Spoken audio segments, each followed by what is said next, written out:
मैंने कल कुछ एक चर्चा किया था उत्थित उत्थित काउत्सर्ग के बारे में। एक्चुअली उत्थित उत्थित का मतलब है खड़े खड़े ही आपको ध्यान करना, काउत्सर्ग करना। देव दर्शन करने वालों से मैं ये कहना चाहूँगा कि आप देव दर्शन के पश्चात एक काउत्सर्ग जरूर करें।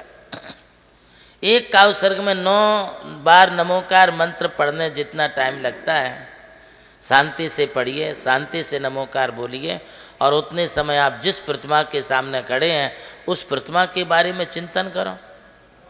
प्रभु की मुद्रा को आप देख रहे हैं, क्या देखा मुद्रा को?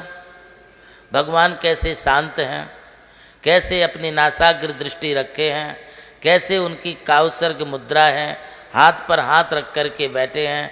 अब इसके बारे में आपको विचार करना है। विचार ये करना है कि अब भगवान दुनिया को नहीं, भगवान अपने आप को देख रहे हैं। मुझे भी इसी प्रकार से अब दुनिया को नहीं, अपने आप का निरीक्षण करना, अपने आप को मुझे देखना है। ये उत्थित उत्थित के विचार हैं। मौन है, ओंठ बंद हैं कि खुले हैं? आप प्रतिमा के दर्शन करते हैं ना, तो प्रतिमा के ओंठ दांत दिखते हैं क्या? ओंठ खुले हैं क्या? नहीं, मौन है। बहुत बोल लिया, आपके बोलने से कोई काम नहीं बनते हैं। थोड़ी मौन की साधना करो, मौन सीखो, मौन से रहना सीखो। कुछ बातें आप मौन से करो। जब भगवान मौन में तुम्हें सब कुछ बता देते हैं तो आपकी भाषा को भी भगवान समझते हैं, गुरु समझते हैं। भगवान की ये मुख मुद्रा हमें ये कहती है कि आप मौन धारण करो, संयम पालो, स्मित हास। उनका चेहरा देखिए आप, कैसा है? स्मित हास। भगवान के चेहरे पर कैसी मुस्कान है, ऐसी मुस्कान अपनी भी आनी चाहिए। अपने चेहरे को आप हमेशा स्मित हास्य रूप चेहरा बना के रखिए, मुस्कुराते रहिए। मुस्कुराना ये प्रसन्नता है, मुस्कुराना ये स्वस्थ जीवन का एक अंग है। जितने आप हंसते हुए रहेंगे उतना आप स्वस्थ और मस्त रहेंगे। भगवान की ये मुख मुद्रा हमें ये उपदेश देती है। भगवान की नाक देखिए, कान देखिए, उनकी छाती देखिए। छाती पर एक श्रीवत्स का चिन्ह है।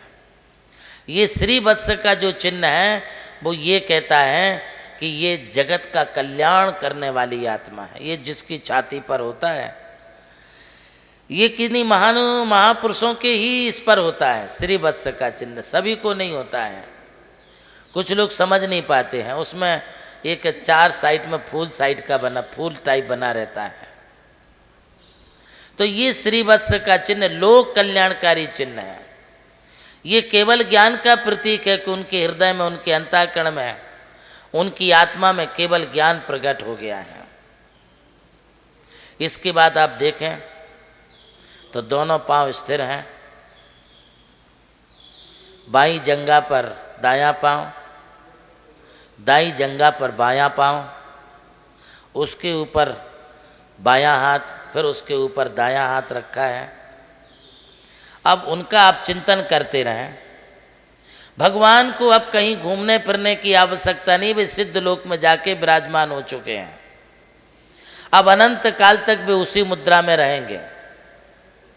ऐसा जो चिंतन, ऐसा जो विचार किया जाता है, ये विचार उत्थित उत्थित काउत्सर्ग का विचार है। हमें भी ये भगवान अब इस संसार के भ्रमण से छूटना है। अब मैं भी स्थिरता होता हूँ, मैं भी एक जगह स्थिरता से बैठता हूँ। आत्म ध्यान करो, साधु बनो। साधु बन करके फिर तुम काउत्सर्ग में ये विचार करो, देखिए तुम्हारे लिए कितनी स्थिरता आती है।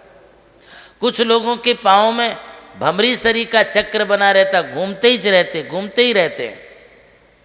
भैया कितना भी घूमो इधर उधर से, आपाधापी कितना भी करो, तुम भाग्य में होगा तो मिलेगा और भाग्य में नहीं होगा तो भाग जाएगा, चला जाएगा।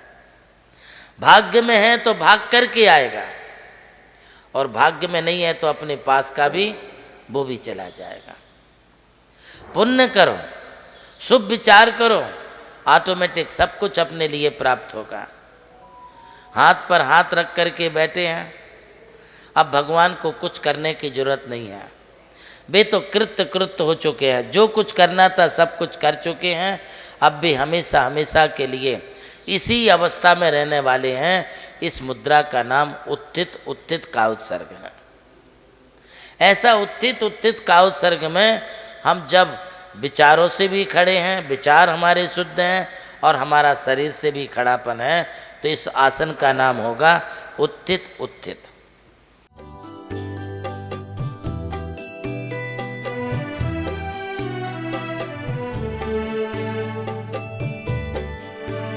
जैन धर्म केवल धर्म नहीं, जन जन का धम है। यही है इस धर्म की संस्कृति। सन 2010 चातुर्मास के दौरान मांगी तुंगी और गजपंथा की तीर्थ यात्रा के बाद एक रात्रि गजपंथा की पहाड़ियों पर विश्राम करते समय आचार्य श्री देवनंदी जी महाराज को एक दिव्य स्वप्न प्राप्त हुआ। स्वप्न में उन्होंने देखा कि एक ऐसा तीर्थ जिसकी कोई कल्पना भी नहीं कर सका था, एक ऐसा स्थान जहां पंच परमेष्ठियों की भव्य मूर्तियां हों, एक ऐसा समव शरण जो समर्पित हो जैन धर्म की शाश्वत परंपरा को। उस दिव्य संकेत को जीवन में उतारने के लिए आचार्य श्री कुंथलगिरी की ओर विहार पर निकल पड़े। वहां एक श्रद्धालु ने अपनी भूमि पूज्य गुरुदेव को समर्पित की और यहीं से आरंभ हुई मुंबई आगरा हाईवे NH3 स्थित णमोकार तीर्थ के निर्माण की महायात्रा। ये वही भूमि है जिसे राम टेकड़ी कहा जाता है, जहां भगवान रामचंद्र जी ने 12 लाख वर्ष पूर्व तपस्या की थी। आज यही भूमि बन रही है जैन संस्कृति का जीवंत प्रतीक णमोकार महातीर्थ। यहां बन रही है 51 फीट ऊंची अरिहंत परमेष्ठी की मूर्ति, चारों दिशाओं में 31-31 फुट ऊंची अन्य परमेष्ठियों की मूर्तियां। कुल मिलाकर एक अद्वितीय समवशरण की रचना है जिसका वर्णन Guinness book of world record में दर्ज हो चुका है।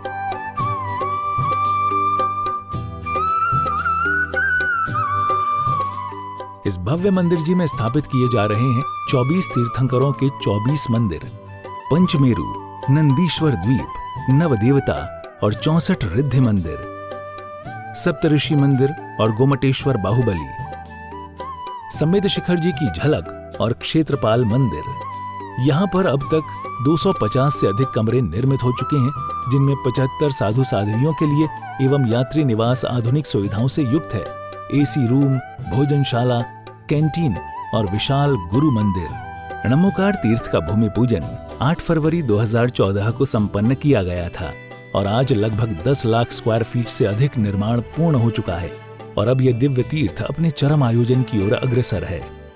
2026 में जिन शासन के वरिष्ठतम आचार्य परम पूज्य साधना सम्राट गणाधिपति गणधराचार्य श्री कुंथु सागर जी महाराज के सानिध्य में एवं परम पूज्य प्रज्ञा श्रवण सारस्वताचार्य श्री देवनंदी जी महाराज की प्रेरणा एवं निर्देशन में 400 से अधिक साधुओं की उपस्थिति में आगामी 6 से 13 फरवरी 2026 में णमोकार तीर्थ का भव्याति भव्य अंतर्राष्ट्रीय पंच कल्याणक प्रतिष्ठा एवं महामस्तकाभिषेक महोत्सव का आयोजन होने जा रहा है।